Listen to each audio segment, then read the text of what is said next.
Central New England's trusted news source, ABC6 News at Noon. Good afternoon, everyone. Thank you for joining us. Our top story today, a Providence police officer on trial accused of assault after a fight broke out on the State House steps earlier this year. Jean Lugo was charged after a video appeared to show him punching a political opponent. As the Providence police chief looks to fire him, his first day in court is going on right now. ABC6 News reporter Natalie Nori is live outside of court with the new details. Natalie? That's right, Doreen. Trial is currently underway for Providence police officer Jean Lugo, who was charged back in June with simple assault and disorderly conduct after a video came out showing that he appeared to punch a woman in the face at an abortion rally. Now let's take a look at that video that was sent to ABC6 at that time. We see Officer Lugo and the woman involved, Jennifer Rourke, who was Lugo's opponent, running for state senate at that time before he dropped out of the race. Both Rourke and Lugo are currently in the courtroom as we're seeing new video evidence showing the altercation began with an alleged original assault on a man, and in the seconds following, the incident between Rourke and Lugo. At this time, while watching the videos, Rourke is saying that she didn't even recognize Lugo at the time, even though they were state senate opponents. But this is still an ongoing trial, and we're about to head back in, so more details will be coming out. Stick with ABC6 for those details. For now, reporting live in Providence, Natalie Nori, ABC6 News. All right, Natalie, thank you. And Providence police are looking for a missing teenager. Police say 14-year-old Nathan Para from Cumberland was last seen yesterday in the area of Alabama Ave and Narragansett Boulevard in Providence. His picture's here. Police describe him as 6 foot 1 inch Hispanic boy with a white hoodie and black pants. Para is autistic and suffers from mental health issues. Police believe he may be suicidal. You're asked to call Providence PD if you see him. Pawtucket police are investigating after a person was shot in the leg during an attempted robbery.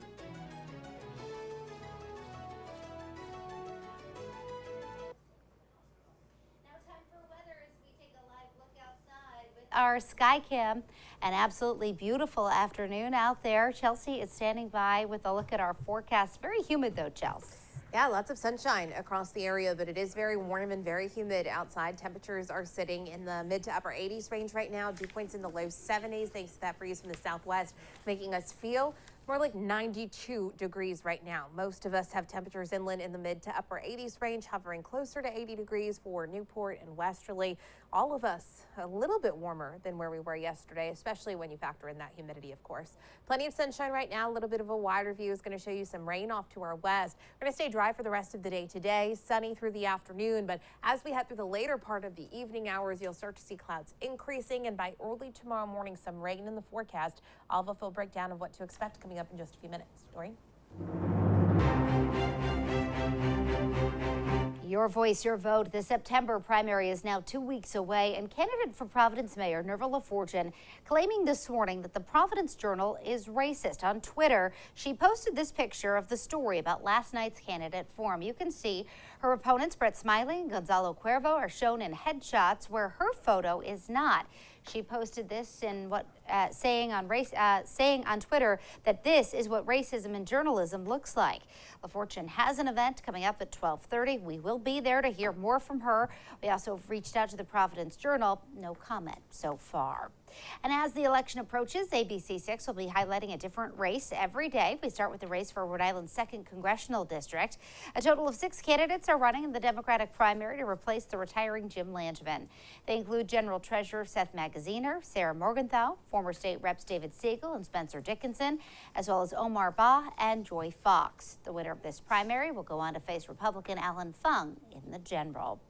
And looking ahead to November, cities and towns will also have ballot referendums. The big one in the Ocean State centers around recreational pot dispensaries. The referendums give residents the choice on retail licenses for pot dispensaries in their community. If they vote no in November, their city or town will not receive pot sales tax money from the state. The Secretary of State's office says voters in 31 of Rhode Island's 39 cities and towns will see this referendum on their ballots this year.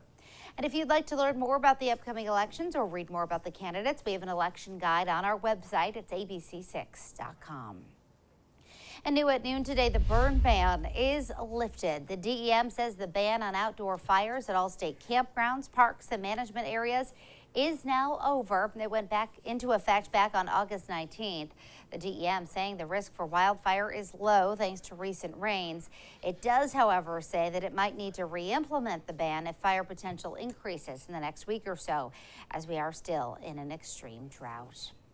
Well, the mystery owner of Pleasure Island in Swansea has finally been revealed, and it is no big surprise. Local billionaire Ernie Bach Jr. officially announced that he is the one who bought it, and he talked about his plans with ABC6 News reporter Yanni Tregellis. We're on what has long been known as Pleasure Island, but won't be for much longer after billionaire car dealership owner Ernie Bach Jr. recently bought this island, and he tells me he plans to renovate it, rename it, and open it back up to the public after more than a decade out of use.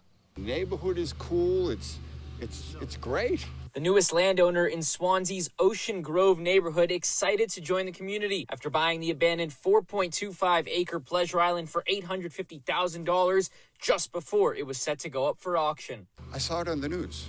They said an island was for sale. I thought that was the coolest thing, so I made some calls and I got it. Now the car dealership giant says he plans to give the island a full makeover, which has sat untouched for about a decade. I have the crew here cutting grass and getting rid of some of the overgrown stuff to take a look to see what it looks like and then make some decisions. Decisions that include how he will use the island, which was previously a popular event venue for things like weddings.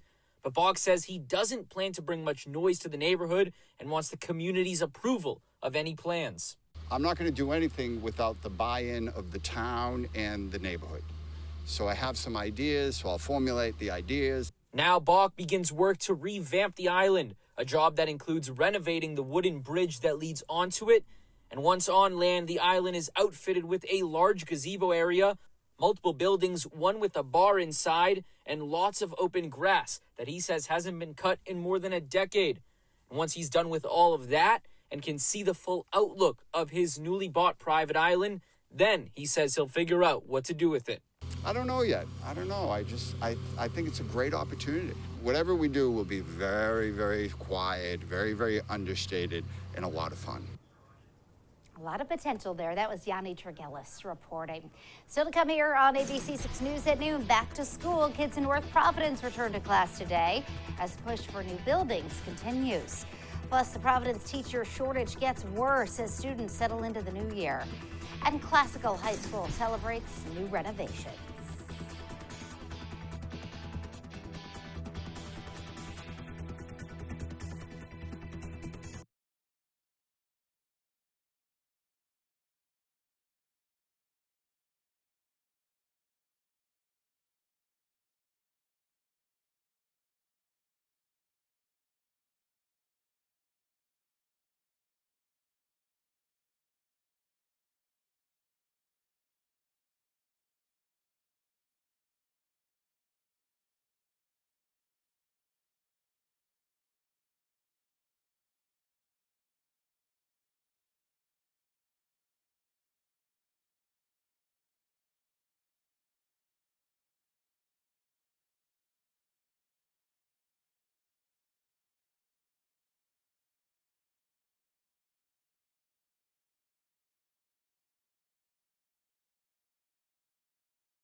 Pawtucket police are investigating after a person was shot in the leg during an attempted robbery this morning on Rhode Street. It happened about 6:30.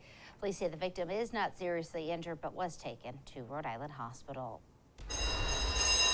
Back to school. Kids back in class in North Providence today as district leaders push for 3 new elementary schools there. In November, North Providence voters will answer a referendum question to approve financing for 3 new elementary schools in town. Stephen Olney and McGuire Elementary Schools are already new. The Providence School District is still facing a shortage of teachers. The district telling ABC6 there were 101 classrooms without a permanent teacher for the first day, and there are 200 subs available to cover the classes.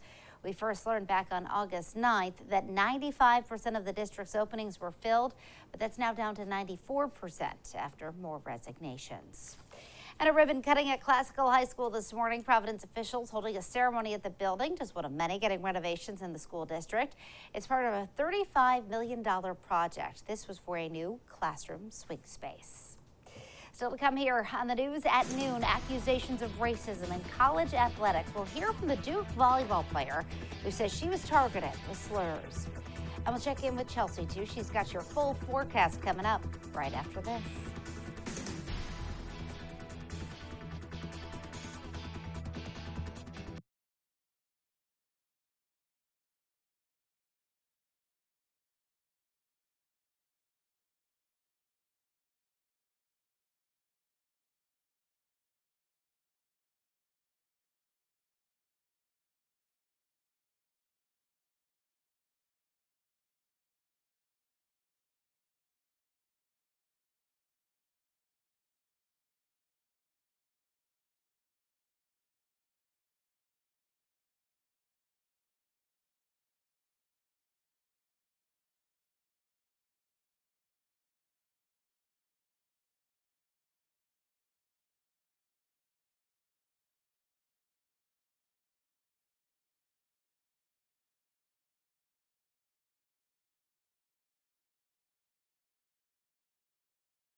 Back now with the story making national headlines. The Duke University volleyball player who was subjected to racial slurs during a recent match at Brigham and Young University says officials at the game were slow to react. ABC's Alexis Christoforous has more.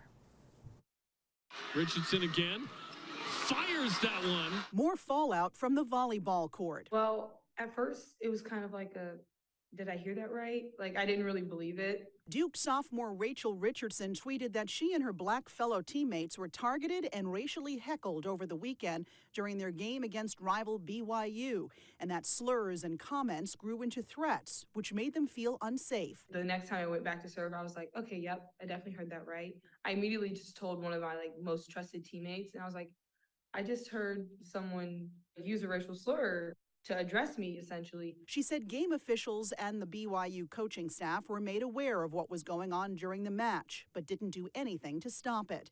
BYU saying it's completely committed to rooting out racism, adding that the fan accused of making the racial slurs is not a student and now permanently banned by BYU. The incident drawing strong reaction. The NAACP releasing a statement saying it is unfortunate that Utah has this reputation, adding athletes do not want to play here because of racist comments and attitudes directed towards them. Utah Governor Spencer Cox tweeting in part, "I'm disgusted that this behavior is happening and deeply deeply saddened if others didn't step up to stop it.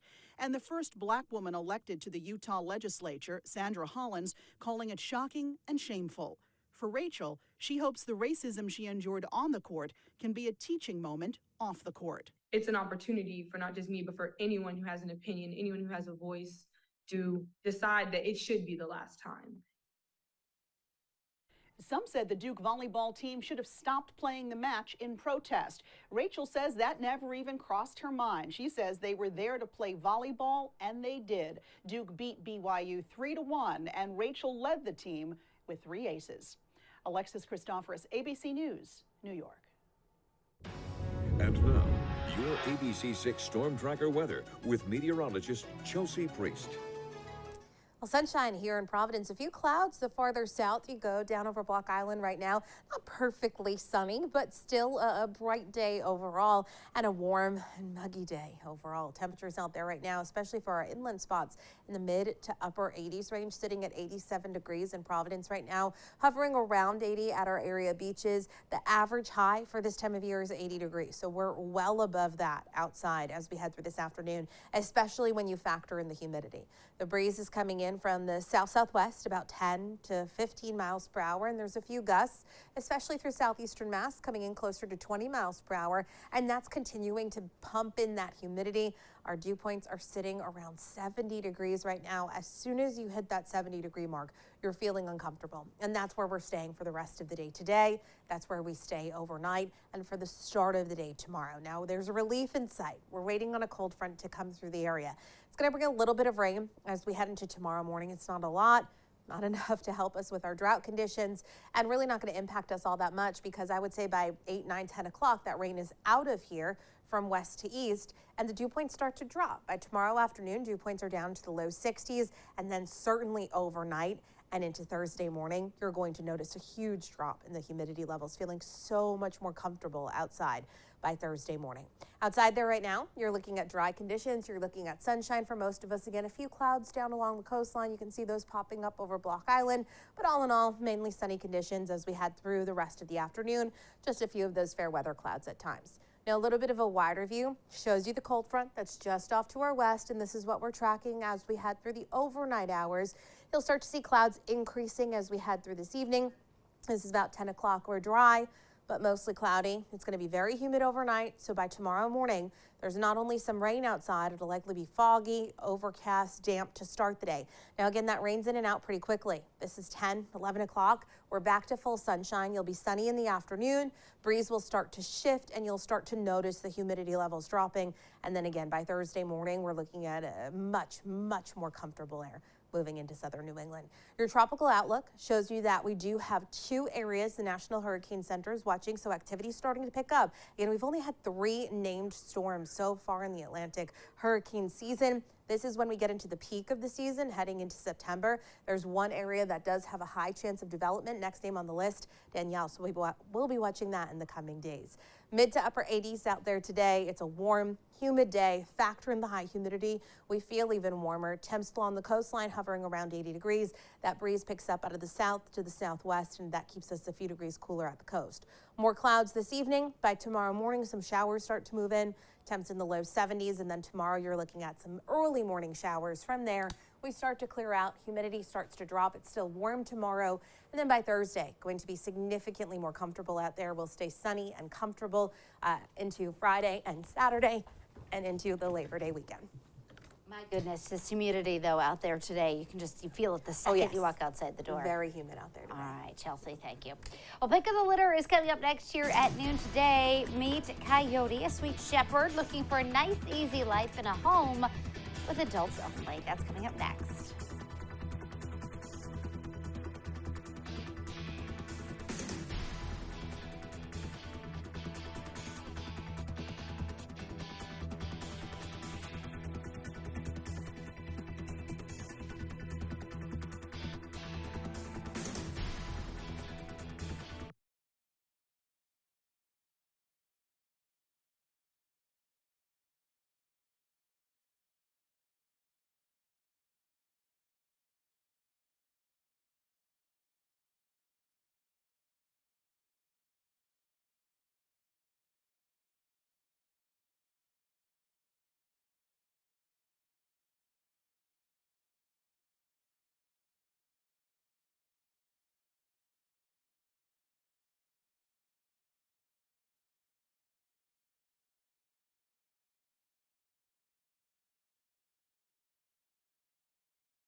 Pick of the Litter, brought to you by Moriarty's Invisible Fence.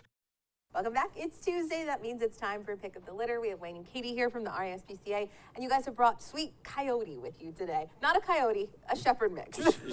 She is a shepherd mix. She's a pretty girl. She's really pretty. She's 2 years old. Okay. She comes with a little bit of baggage and a story. Okay. So as we understand it, Coyote was rounded up on the beaches in Mexico and came in with a larger shipment of wild or roaming dogs. Sure, wow. She ended up being placed here with a young lady who went to college and couldn't bring her to school, so we got her. Okay. When she came in and we examined her, we found that she had a long-heeled but broken front leg. So she's got one front digit that's not perfect. Okay. But she also has developing hip dysplasia. So Coyote's a dog that within the next couple of years, 3 years, may actually need a hip replacement. Wow, okay. That could be a $10,000 item. Sure. Now, we are, obviously, there's no adoption fee for Coyote, and we will subsidize the future surgery up to $2,000 Okay. if someone's willing to take a chance on her. Sure. But I would say that in most other shelters, Coyote would be a candidate for medical euthanasia because of her many conditions. Okay. But she's just so sweet. So She's we're really trying sweet. to go the extra mile and find her the special She's home. 2 years old. She's still Yeah. so young. Okay, we Now- have to find the perfect home from her. Yeah, And there no, are let- some no, stipulations. there Yeah, are let's some hear the stipulations. perfect home for Coyote, because we've got to find it. She likes company. She's got some separation anxiety. Okay. What we're really hoping to find is someone who works at home, who wants to have a companion. Prefer no other animals in the house because we don't know that she'd be good, and I don't want her chasing after anything else. Sure. And you know, this is one of those where you don't need the big backyard and you don't need to take long walks. She can't take long Right. walks. So, you know, someone who works from home and doesn't have time to go for long walks would be a perfect owner That for would a be Coyote. the ideal situation. All right, we have to find this sweet girl a home. If you are interested in learning more about Coyote, you can contact the RSPCA. You can call 401-438-8150 or head over to rspca.com. Thanks, guys. What a sweet girl. Still to come here on the news at noon, a carnivore cluster.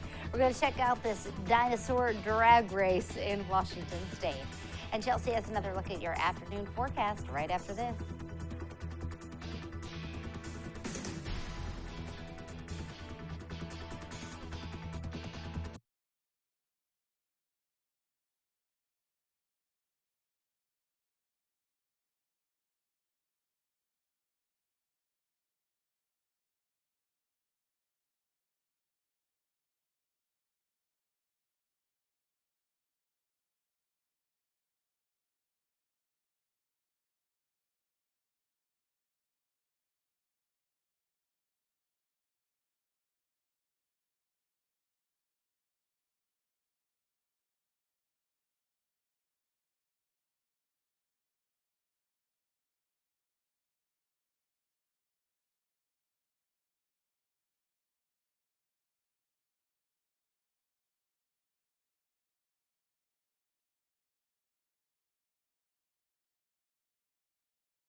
Well, finally this afternoon, how about a good laugh? Check this out. A running of the T-Rexes, a hysterical display of inflatable dinosaur athletics. More than 150 runners don those inflatable T-Rex costumes, obviously. And after the predatory parade here, they were off. It's pretty funny. They haven't done this in a while, but I guess this used to be a tradition that they used to do. I heard your tease before we went into the commercial break, and I'm like, what is she talking about? That was a good one. I did saw not this, picture that. and I thought, I need to put this in for Chelsea. I would like to take part in that race. I'll have to keep it on the calendar for it. next year. We'll have to check in. It just looks so funny. It's probably hot in this. Oh, I know. Yeah. It's a hot, humid day here in southern New England. Mid to upper 80s out there. Humidity making us feel more like the 90s. Overnight, a cold front comes through. Early tomorrow morning, we're talking 7, 8 o'clock. We have some showers coming through the area. By 9, 10, 11 o'clock, we're drying out from west to east. We're getting brighter. It's still warm tomorrow, but we do gradually become less humid. And Thursday certainly is when you'll really notice that break in humidity.